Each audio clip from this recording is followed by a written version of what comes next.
Sezar salatini endi bemalol uy sharoitida tayyorlaysizlar.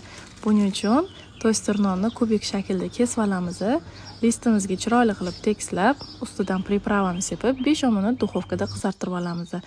Tovuq filesini esa kubik shaklda kesamiz. Ustidan soya, ozgina priprava qo'shib, tovoqdan qizartirib, tovoqni yog' solib, yaxshilab qovurib olamiz. Pishgandan keyin olib, endi bedana tuxumlarini tayyorlash boshlaymiz. Qaynatib olamiz. Endi sousiga mayonez, limon sok, gorchitsa, chesnok, tuz solib, cho'pir yordamida yaxshilab aralashtirib olamiz. Bizga shunaqa iceberg kapusta aynan kerak bo'ladi. Qo'l yordamida bo'lib olamiz hammasini. Cheri pomidori kerak bo'ladi.